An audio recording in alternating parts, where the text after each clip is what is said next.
Olá, vamos conversar sobre o transtorno bipolar, mas de um jeito um pouco diferente. A ideia aqui é a gente ir fundo no que a ciência nos diz para entender de verdade o que está por trás dessa condição, muito além dos mitos e clichês, sabe?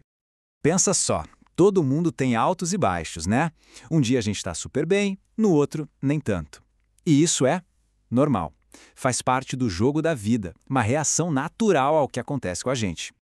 Ok, mas e quando essa montanha-russa de emoções vai além do normal? Qual é a linha que separa um dia ruim de algo que precisa de um olhar mais atento, de um cuidado médico?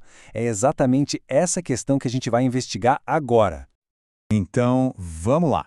Para começar, o que é de fato o transtorno bipolar? Vamos esquecer um pouco o que se ouve por aí e focar na definição clínica, no que os médicos e pesquisadores nos dizem.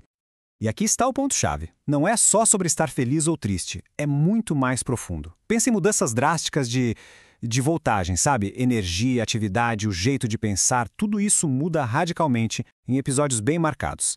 Quando se fala em mania, que é o polo para cima, não se trata só de estar super feliz. É outra coisa. É um estado de agitação tão intenso, às vezes até caótico, que pode bagunçar completamente a vida de alguém, com consequências bem sérias. E olha, aqui existe uma confusão bem comum. A diferença entre bipolar tipo 1 e tipo 2 é basicamente uma questão de intensidade. No tipo 1, temos a mania, esse pico bem forte que comentei. Já no tipo 2, o que acontece é a hipomania, que é uma versão, digamos, mais branda disso, junto com episódios de depressão bem marcados. Certo, já entendemos um pouco da parte clínica.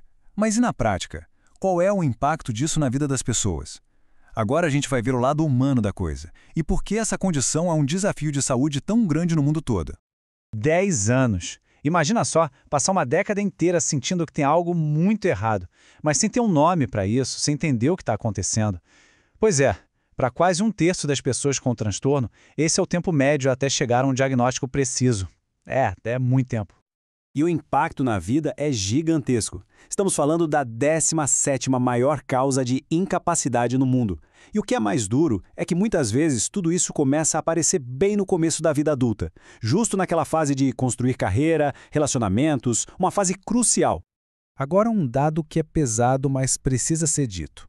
O risco de suicídio chega a ser de 20 a 30 vezes maior do que na população em geral.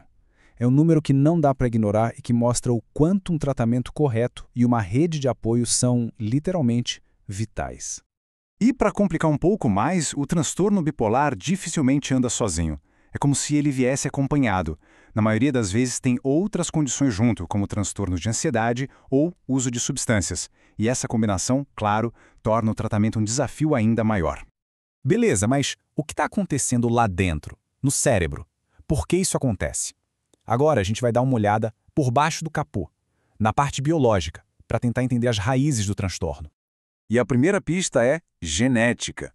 É impressionante, mas a estimativa é que de 70% a 90% da predisposição venha dos genes. Isso coloca o transtorno bipolar como uma das condições psiquiátricas com a maior influência hereditária que a gente conhece. Existe uma teoria muito interessante para explicar como a doença progride, chamada de hipótese Kindling, ou ignição. A ideia é a seguinte: o primeiro episódio é como uma faísca que deixa o cérebro mais sensível. A cada nova crise, essa sensibilidade aumenta. Chega a um ponto em que um estresse cada vez menor já é suficiente para disparar um novo episódio, ou eles simplesmente começam a acontecer sozinhos. E essa ideia do Kindling se conecta com outro conceito importante: a neuroprogressão. Basicamente, a teoria diz que os episódios repetidos podem, de verdade, ir mudando a estrutura e o funcionamento do cérebro com o tempo. Isso reforça, mais uma vez, porque é tão crucial diagnosticar cedo e manter o tratamento sem interrupções. Certo, o cenário é complexo. Já entendemos a definição, o impacto, a biologia, mas e aí, como se lida com isso? Nessa parte final, vamos focar nas estratégias, no caminho para gerenciar a condição e encontrar a estabilidade. E a palavra-chave aqui é combinação.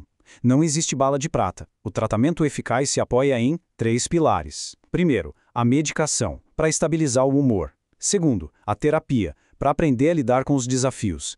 E terceiro, o estilo de vida. Sono, rotina, estresse, tudo isso junto.